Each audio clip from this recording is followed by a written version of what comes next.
Imagine a single airstrike over the Gulf, not only destroying an oil refinery, but shattering decades of unwritten rules and completely reshaping the balance of power in the Middle East. While the world believed the US-Iran ceasefire had ended the conflict, UAE Mirage fighter jets crossed the Gulf to carry out a covert strike on Iran's Lavan island in an operation never officially acknowledged, but one that sent a message far more dangerous than any declaration of war. The message was clear. Iran was no longer untouchable, and the Gulf had entered a new era.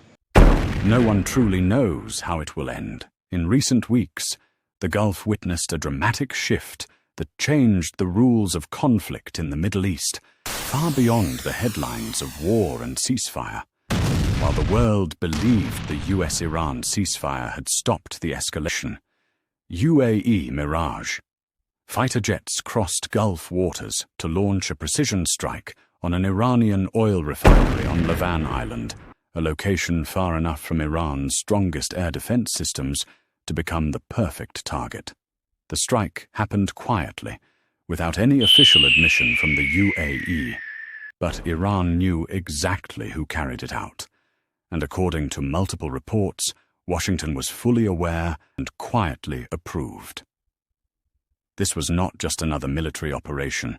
It was a declaration that Gulf states were now willing to confront Iran directly without waiting for full American permission. The operation exposed a major transformation in the UAE's military capabilities.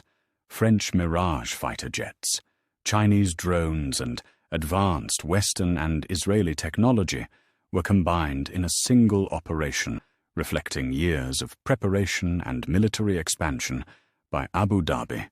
Iran responded violently, launching hundreds of missiles and drones toward the UAE and Kuwait, targeting Dubai, Abu Dhabi, and the critical Fujairah port, yet American and Emirati air defense systems intercepted most of the attacks, and despite casualties and limited damage, the UAE remained standing.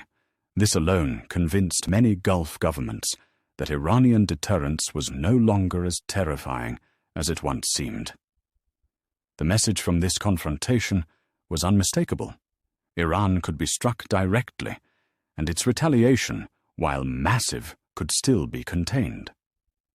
This changes the strategic calculations of Saudi Arabia, Bahrain, and the entire Gulf, because the red line that once prevented direct attacks on Iranian territory has now been crossed almost openly.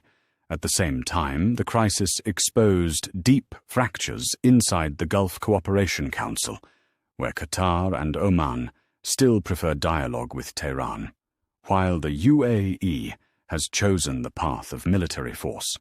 Economically, the implications were just as dangerous, because the Strait of Hormuz, through which nearly 20% of the world's oil supply passes, has become even more fragile.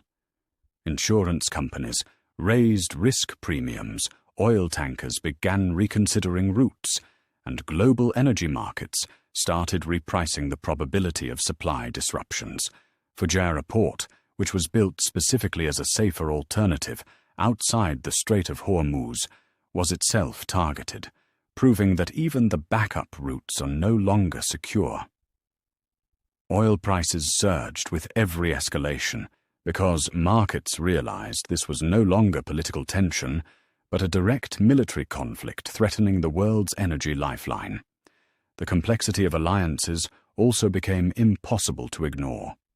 The UAE used French-made aircraft, potentially Israeli-enhanced technology, and Chinese drones, while the United States provided unofficial political cover.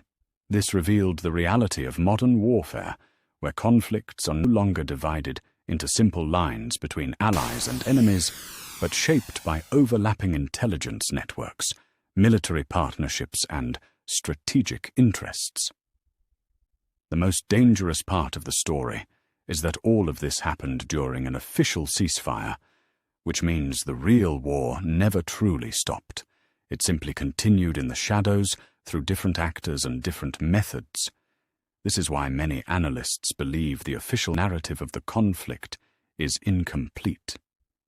There are operations, alliances, and hidden roles that still remain undisclosed, and what has surfaced so far may only be a small piece of a much larger transformation, reshaping Gulf security, global energy markets, and the military balance of the Middle East.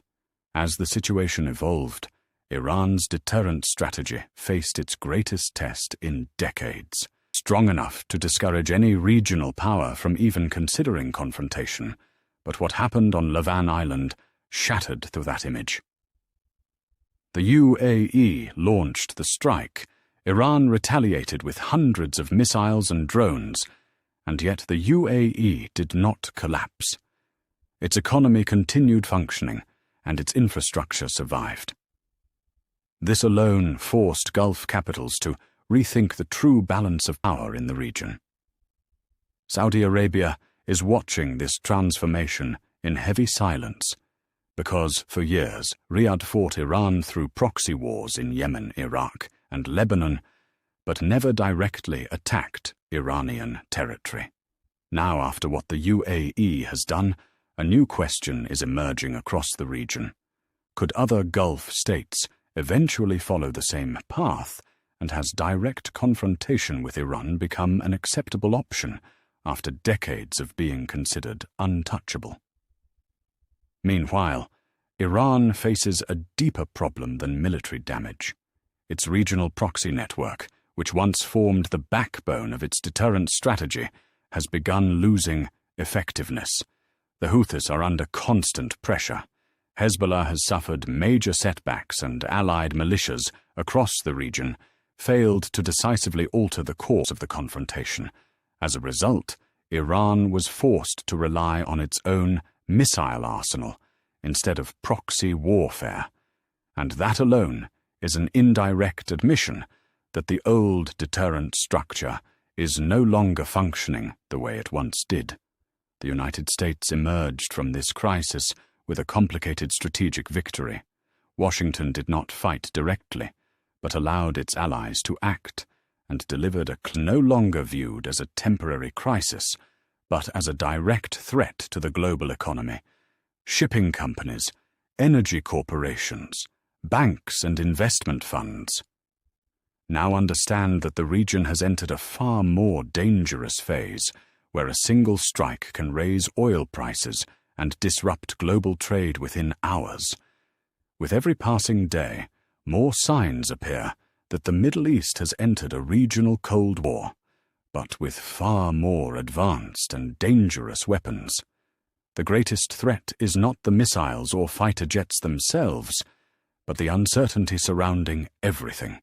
No one officially declares war, yet every side moves as if war is already underway. Strikes happen in the shadows, and messages are delivered through drones, missiles, and financial markets, often before politicians even react.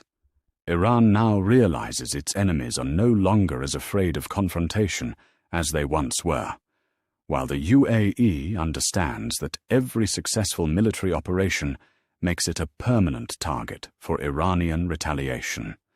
This has created an extremely fragile balance where every side is trying to project strength without triggering a full-scale regional war that could set the entire Gulf on fire. In the end, what happened was not just another chapter in a long conflict, but a historic turning point that redefined the balance of power in the Gulf and proved the region has entered a new era where wars move behind the scenes more than they appear on television screens. While governments continue speaking about stability and de-escalation, the reality on the ground suggests the Middle East is undergoing a massive transformation, and the coming years may bring confrontations and alliances no one could have imagined only a short time ago.